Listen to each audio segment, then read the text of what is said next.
go through some of the things around modern slavery. So if you just go on to the aims and objectives, Haley. So you just click them all up and then that'd be. So what we're going to try and do today is to raise awareness of modern slavery and human trafficking, understand the roles and responsibilities in tackling that. And for me, the two things, there's one, some of us have a statutory responsibility in the work that we do, but also I think there's, some element of moral responsibility to help our, other people who are struggling. So I think it's both. Understanding how we can contribute to the fight and understanding what support's out there. And importantly, if you suspect anything, what can you do about that? So if we go on to the next slide, please. So modern slavery is an overarching term for a number of different types of exploitation. And when we go through this, it is a bit of a whistle stop tour. So if anybody wants to, ask any further questions or wants to do some more work around this, and via Haley, obviously contact me and we can do that. But it's just important to understand some of the categories around that exploitation. And it's important also when you look at vulnerabilities, we look at some of the vulnerabilities around modern slavery and trafficking. You'll recognise some of those because they are similar in a lot of ways to other vulnerabilities, domestic violence, coercive controlling behaviour, etc. So, when you see that, some of these things will be sort of, I would expect, fairly familiar with you. But it's just around understanding some of the signs when we're dealing with in our professional or personal lives. So the broad categories that we're looking at is sexual exploitation. Just to talk about numbers, I don't want to get hung up on numbers because it's very much a hidden crime, often described as hidden in plain sight. But numerically, we're talking about, conservative estimates around 50 million people worldwide at any point in time, and in the UK, in excess of 100,000 people on any given day. So it is a substantial issue, and part of that is, a lot of it is driven by organised crime, and the reason for that is it's a very lucrative. They see it historically; they've seen it as a low risk type of crime. So, you can understand why there's more and more organised crime gangs getting involved in this. And with people, as opposed to, say, drugs, which is, similar sort of thing around the trafficking of drugs. With drugs, once it's sold and used, it's gone. But with people, sadly, they can be used and reused and reused. And that's part of the, financial attraction that some of these gangs see around this. So when we look at sexual exploitation, predominantly women, but not exclusively. We are seeing men also drawn into that. And one of the things that we've seen is that it's extremely lucrative and a very easy franchise model that the traffickers will use. And some of the things that facilitate that are, there are a number of websites. In fact, there are many websites, but two of the key ones are Viva Street and Adult Works. And what they do is they advertise a lot of the victims on there for sexual exploitation. And, it's very simple. Anyone who's used anything like the apps for Just Eat or that kind of thing, it's very similar. So the punters, sadly, of which there are many, they can go on those websites, click, Preston, brunette, Romanian, click, and very quickly they will then get a telephone number which they can then ring and arrange and pay for sex. It's that simple. But one of the things that we do see is, that the traffickers are very, very mobile. So, they will move about as soon as any interest is shown in the addresses. And what we see is a thing that we refer to as pop-up brothels, where cheap rented accommodation is used to facilitate this. And then if there's any interest from the authorities, they can very quickly move. And we do see that girls are moved around from one place to another, from one town to another. So again, it keeps, that sort of movement around it. One of the things that we have seen with that, and I've dealt with an awful lot of victims through this, is, again, conservative estimates, we worked out you could probably earn £600 per girl per day. Clearly, most of them are using multiple girls. They clearly don't have holidays. They clearly don't pay tax. So you can see how quickly that financially, the money builds up around that, and why it's such an attractive proposition. The other area around sexual exploitation is child sexual exploitation. Again, seen an awful lot of that around in the news. Some of the children are also advertised on those websites, but traditionally we've also seen where that classic grooming of young girls and boys, to be fair, but it is predominantly girls, groomed, showing some attention, giving them gifts, I love you, my boyfriend, all that kind of stuff. And then once they're groomed and hooked, then they start the exploitative behaviour of, either force them to have sex, sharing them with friends initially, then, ultimately renting them out to numerous people. So it's a very difficult spiral to get out of, for some people, sadly, it's an easy spiral to get into because, they're very good at what they do. Next sort of thing, forced labour. So forced labour is numerically the highest. It's numerically the highest globally, and it's numerically the highest across the UK. And what we're talking about there is people who are sort of working in, generally speaking, it's low paid, low skilled work. So, we're seeing agriculture, seeing construction, waste management. More recently, we've seen, and we're doing an awful lot of work with the safeguarding boards here and in Cumbria around the care sector, where people are coming in on sponsorship visas, and I'll talk about that shortly. But that again is a real key area. And what we're seeing is that people are being, long hours, poor conditions, poor working conditions. Quite often they're kept in really poor quality accommodation, and then the wages, either they're not paid wages at all, or the wages are extremely poor, or what we sometimes see is that they get paid the wages initially, but then they sort of falsify a load of different charges. So it might be accommodation, it might be to and from work, lifts to and from work, it might be a fee for finding the job in the first place, which is illegal in the UK. So all the money that they may or may not have been entitled to earn, clearly they're not getting that. But it goes beyond just the money. It's about the treatment, it's about the control. And, in a lot of cases, we're seeing, these people don't care about these people. So, some of the health and safety issues are completely and utterly ignored. We've seen people on building sites where they've been like, 50, 100 feet up in the air with absolutely no harnesses, no support things, and it's only by the grace of God that they haven't fallen. But the issue is if anything does go wrong, then clearly there's absolutely no comeback for that individual. When we look at forced criminality, some of the key areas around that are cannabis farms. We see people who are kept in cannabis farms, refer to them as the gardeners. It has been a significant amount of Vietnamese males who've been doing that role.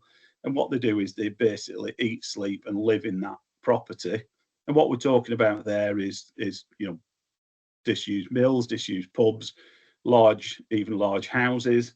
And it's exceptionally lucrative, again, because the crop is cheap to grow, but obviously has a significant financial value when they sell it as cannabis to then deal on the streets. One of the big risks with that is that the main way to grow cannabis like that is through heat lamps, and the heat lamps use an awful lot of electricity. So what we do see is that they will almost, well, in fact, every case I've ever dealt with, they bypass the meter in order to get free electricity. So obviously, one, that's an illegal act in itself, but more than that is it's extremely dangerous, because they're not getting the utility board to come and do this. They're getting one of the mates to come who's perhaps had 2 weeks training at some night school. And every place that we've been has had significant risk, and we have seen a number of occasions where the premises have set on fire.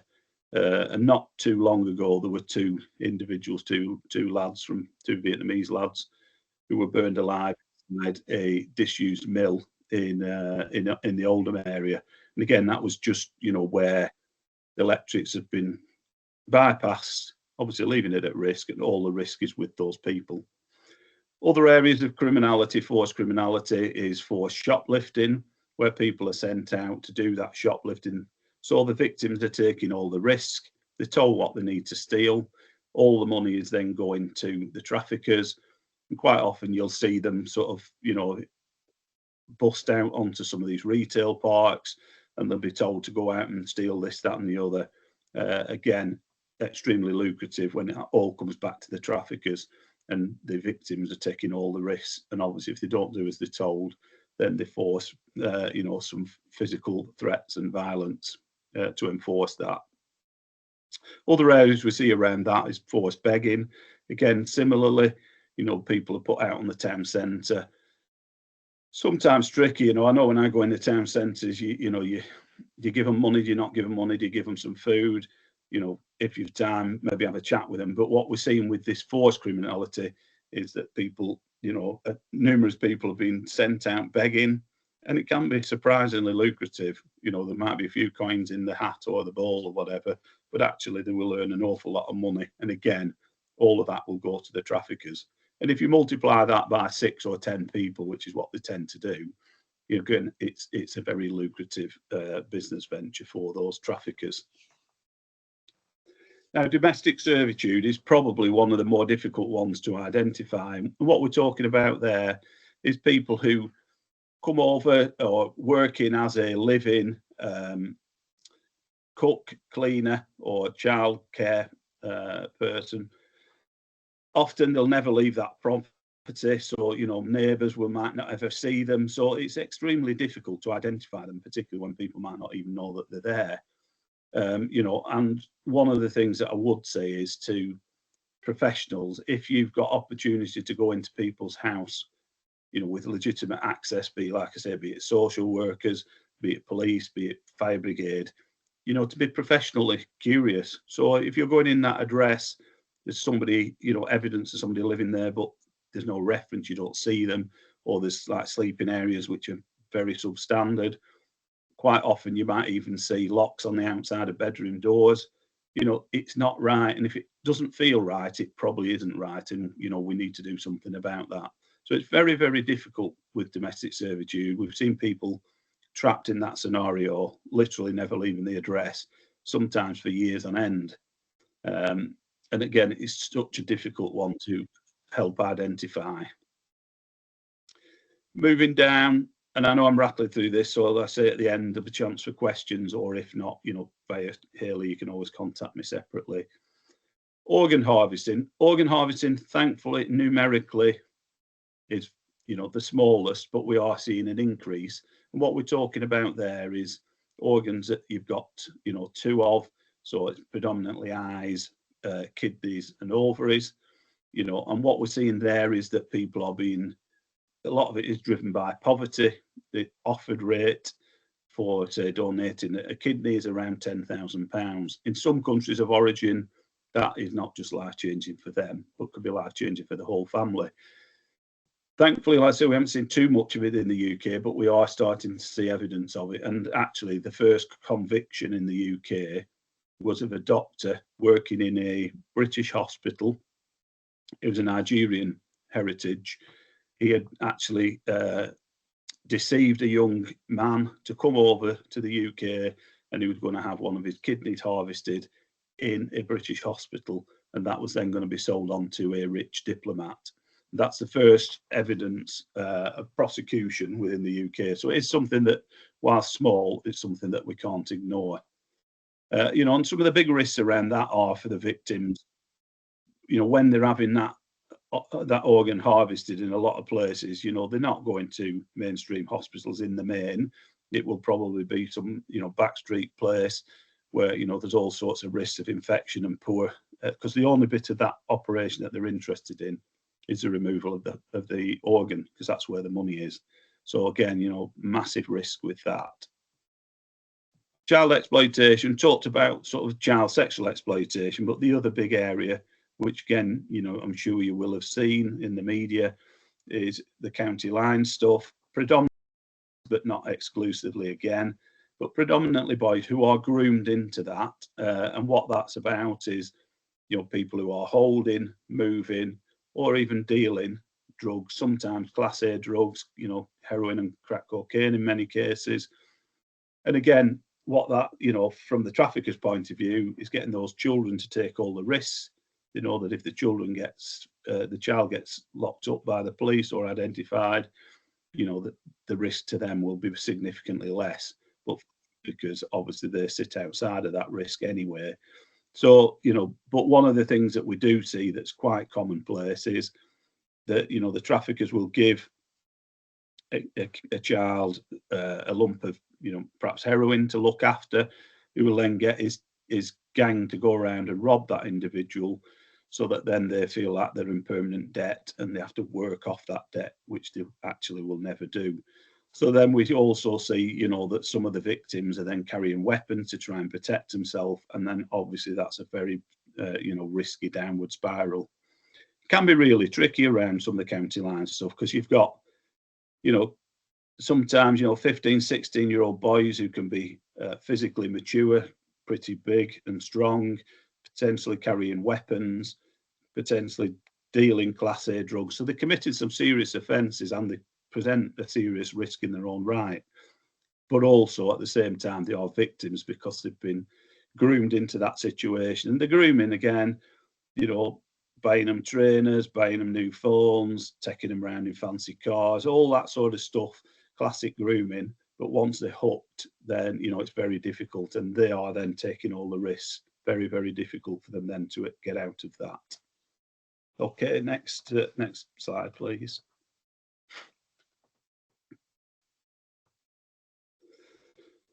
So specifically about exploitation in the care sector, we've seen a real emerging threat around that, and we're still in this sort of midst of this. So what we're talking about here is care sector was added to the sponsorship visa scheme by the UK government as one of the shortage occupations.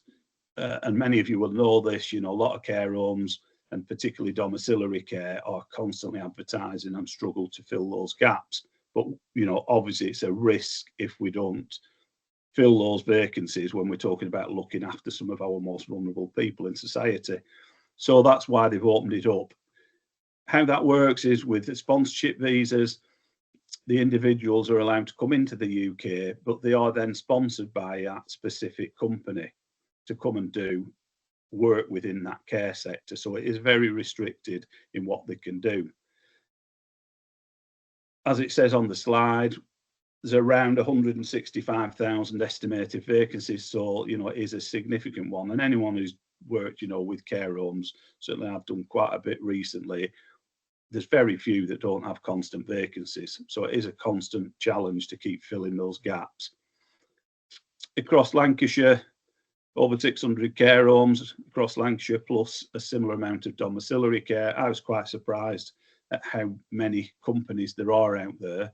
And some of the companies, aren't just Lancashire based, they're based across the UK and just have, sort of franchises across Lancashire. So it's a massive area of business.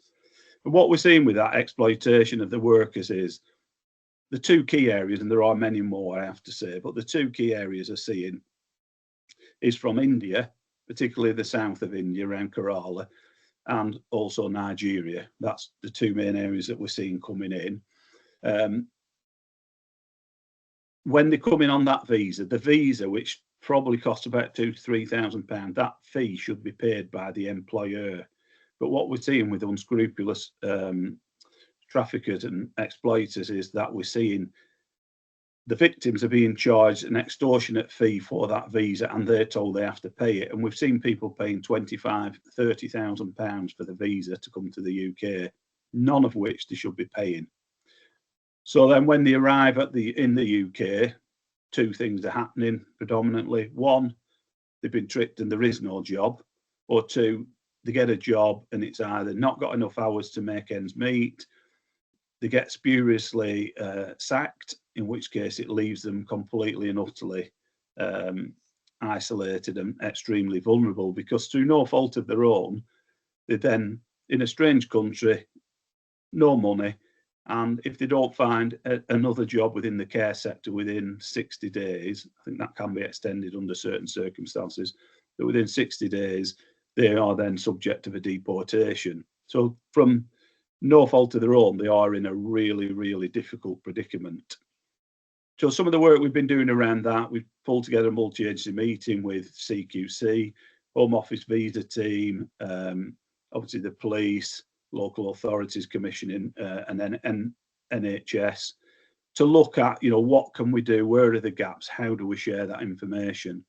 And the op-ed that I mentioned is a National Crime Agency thematic week that we did some work around it, and we visited a number, dip sample, and we did about 30 care homes in the week, just visiting to see what their view on life was, what was happening for them.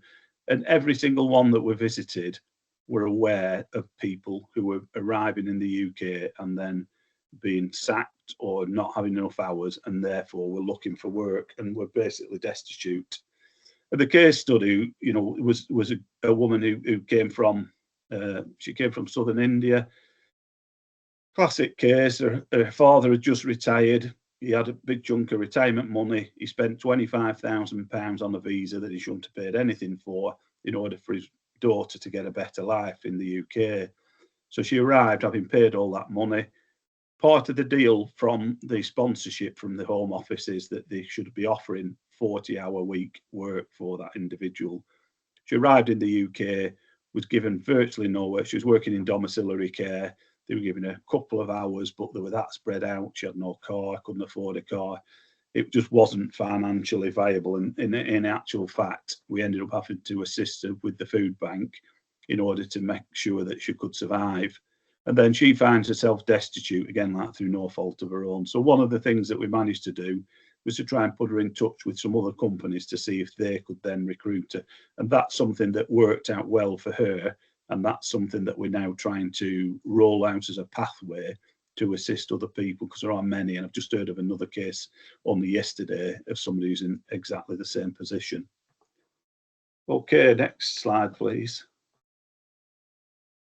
So when we're looking at signs and indicators, just pop them all up there, Haley. I think, like I said at the beginning, some of these, probably aren't going to be alien to you if you're working in any sort of social care capacity. But when you look at some of these, and each one in themselves doesn't mean they are a victim of trafficking, but, collectively they are, as the name suggests, signs and indicators. So having no personal ID or passports and documents being held by somebody else. Thankfully, in the UK, you don't need to provide, ID if you stopped in the street. But, some countries of origin, that's definitely the case.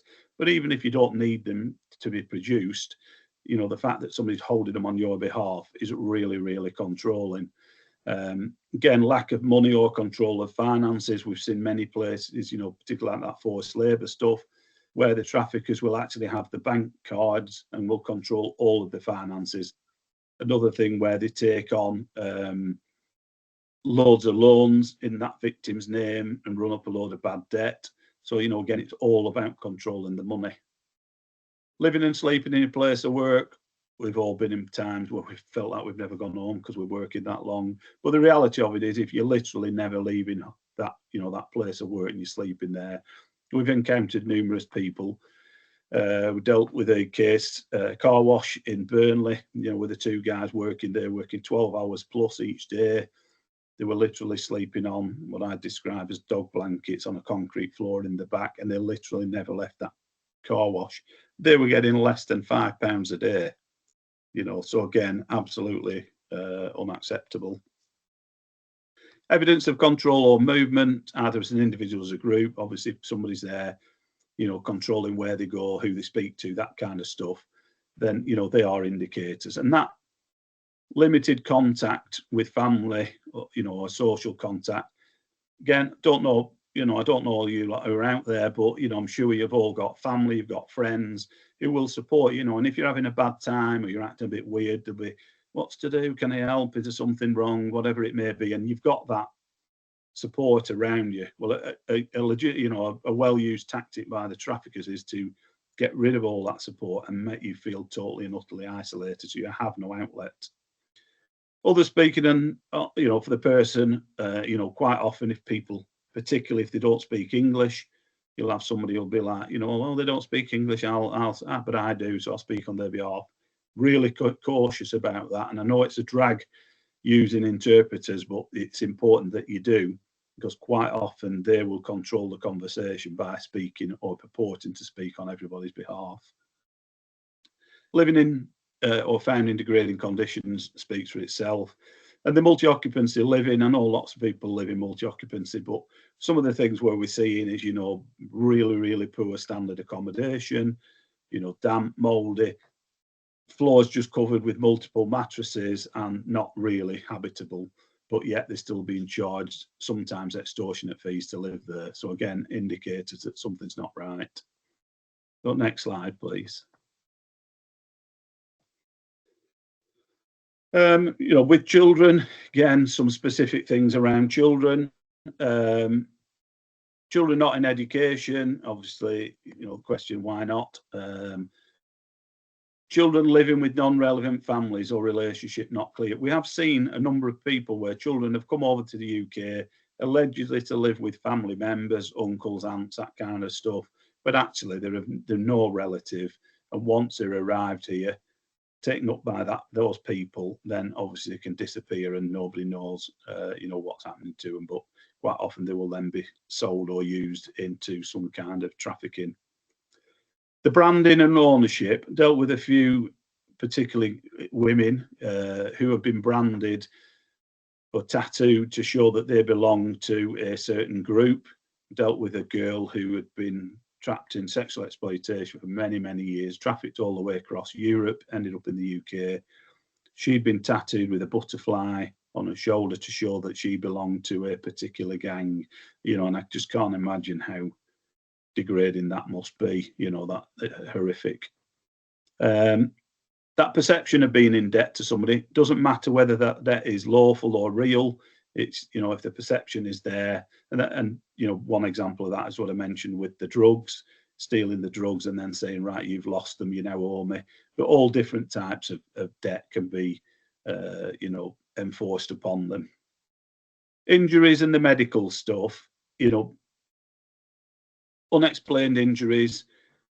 A lot of the traffickers are very, very, very reluctant to let any victim go and see doctor or go to the hospital, and certainly not dentistry, for obvious reasons, because they know that those professionals, you know, will be saying like, what's happened, you know, this looks odd or whatever. Now, some of those things will be, you know, obvious, so rope marks, shackles, and we have seen people, there's a case not that long ago in Glasgow of two Vietnamese men who were literally shackled with metal shackles, shackled to the wall whilst they weren't working. So, you know, that is something that we do see, thankfully, less frequently. But, you know, any kind of unexplained injuries, you know, if it's around dental, you know, clearly if they've got, you know, teeth that are not right, you know, then it's just, you know, those questions of why, and why have they not had access to any support around that. Fearful of the police or the authority figures, fully get it. Some people don't like the authorities anyway, but, you know, this is on another level. Certainly people coming from other countries, the police are significantly corrupt, and as are some of the governments, you know, so it's a real fear that they would have. But, you know, the traffickers will enhance that, you know, nobody will believe you, you'll get arrested, you'll get deported. But even within the UK, you know, that's something that people are sometimes reluctant to come forward to. Evidence of fear towards the dominant male or female, then, you know, again, there are subtle signs sometimes, but again, it's just to pick up. And I would, you know, I'd always say, if you're going to be debriefing people, if there's more than one, you need to separate them and speak to them all separately in order to allow them to speak more freely. Lifestyles they can't afford, particularly relevant with the child sexual exploitation and with the county line stuff. You know, new mobiles, new clothes, money, etc. All that kind of thing are key indicators. Yep, thanks, Haley. So barriers to disclose. I've had many arguments with CPS and other people around this about, you know, physically, you know, they're not restrained, so why have they not said anything? Why have they not run away and told anyone? And, you know, sometimes I find it quite frustrating, but again, I'm sure you've dealt with some of these with other areas, you know, domestic violence being a classic example where, you know, you talk about hidden handcuffs. It's that restraint doesn't always need to be physical. So, just going through some of those: lack of awareness that they're a victim. Some people don't see themselves as victims, so therefore they're unlikely or never going to come forward. Unaware help is available. Have conversations, particularly with foreign nationals who don't realise that there are people out there in the UK who are there to help and are there to help them for free. So for example, social services, the NHS, some of the places where they've come from, that's not the case. So you're not going to ask for help if you don't understand that it's actually even there. Language barriers we talked about, that's obviously always going to be a barrier. Controlled movement, fear of repercussions to themselves and or their family. So, the threats can be made. Whether the threats could be carried out, so it doesn't really matter. It's whether the victim believes that they might be carried out. Talk about that one always being accompanied, and the isolation. The isolation, can't underestimate how powerful a tool that is, because if absolutely no outlets there. Sometimes feeling better off in that current situation. Previous one dealt with some Afghanistan males who, had come into the UK. Their immigration status was that they were illegal immigrants at that time. But they felt they were better off where they were than where they'd left, because at least they weren't getting bombed or shot. So again, and they were never going to come forward and complain. And that obviously links into that immigration status as well. Involvement in criminal activity, again, where people are forced to commit criminal offences, so certainly the shoplifting and all that kind of stuff, then, the traffickers will say, if you go and tell anyone, you'll be arrested, you've committed all these offences. Thankfully, with the Modern Slavery Act in the UK, there is a defence for victims who have been forced to commit criminal activity in order to, at the behest, should I say, of the traffickers. So the shoplifters, the cannabis farms would have a lawful defence now, which I think is right and proper. Juju, witchcraft, mainly a West African heritage. Thankfully, in Lancashire, Northwest, we haven't seen much of that. I'm unaware of any live cases, but I do know that within the UK that has happened. And what that is, some, as the name suggests, witchcraft. Basically, the victims go through a load of rituals, and they feel that that the spirits doesn't belong to them, and if they don't do as they're told, that the spirit will get no rest and they'll have an awful death, etc. And it's a very, very difficult one to break, I'm led to believe. Lack of trust we've talked about, and that self-blame and stigma. People do think that, and I've heard many, many victims, and you probably have yourselves, where you, for other things, where it's my own fault, I was stupid. You hear it with old people who get scammed. Oh, I was stupid, I shouldn't have done it. It's not them, it's the offenders are good at what they do. It's not that the victims are stupid. So, but that's something that, they do need to be reassured about. And the stigma, we've seen where people have gone back to their own communities, particularly around the sexual offences, surprisingly, when they've gone back to the communities, they are stigmatised that, it's your own fault, you must have let them do that or whatever. And we have seen that as a real barrier in many cases. The final one on there, Stockholm Syndrome, more often referred to now as trauma bonding. It's a classic psychological effect of being mistreated by the offender, and after a period of time, which can be quite short, I have to say, that the victim will then be very supportive of the offender, and in some cases will be defensive of the offender as and when they may get saved or the authorities come and help them. So again, really, really difficult. And one of the final ones, which I found particularly sad, is that some victims I've spoken to, it's just a life expectancy. Like we are thinking about Christmas, we think about our next holidays or birthdays. We're always, looking ahead at things, nice things in many cases that we might be doing. But for a lot of these victims that I've certainly dealt with, they don't have that. Their expectation is, this is what life's dealt me. There is no better life. This is what I've got. So, again, they're not going to come forward and complain if they think that that's all there is out there for them. So, and I find that one particularly sad. So next one, Hayley, please. So when we look at what responses there are, and I will say, you know, from the outset, as with most public services, big gaps in it. A lot of the gaps are filled by charities and other agencies, but the government response in the UK, there are many NRMs across, certainly across the EU, but for the British government, the NRM, National Referral Mechanism, is a contract by the Salvation Army. And what it offers is some safe housing, talks about the minimum 2 hours away, and the idea behind that is that they get them out of the area where they've been trafficked so that they don't get immediately re-trafficked by the offenders, which we have seen in the past. You can get legal advice, and that may be around, you know, their immigration status or whatever. Healthcare, sometimes that might be immediate, obviously, if they've got injuries, but could also include alcohol and drug rehabilitation, counselling, educational, and sometimes that repatriation. Some people, and I've dealt with a number of victims where, you know, they've been tricked when they've come over to the UK, been told that they're going to get this job, that job, and actually it's transpired that they're not, and they end up being enslaved. You know, they put it down to bad experience here, and they just want to go back home to their families. So again, through that NRM, that can be facilitated to be taken back safely to their homes or their home area. Yeah. Next slide. So I've spoke to Haley. We're going to share this after the Pan-Lancashire Anti Slavery Partnership, which is what I'm part of. Which the partnership itself is all the key agencies that you would expect: police, NHS, local authorities, HMRC, immigration, but also all key charities and other interested parties.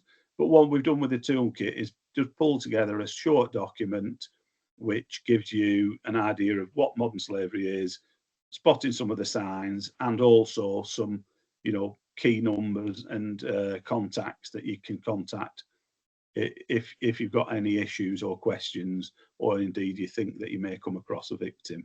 So it's a useful document. Obviously, you can have it online.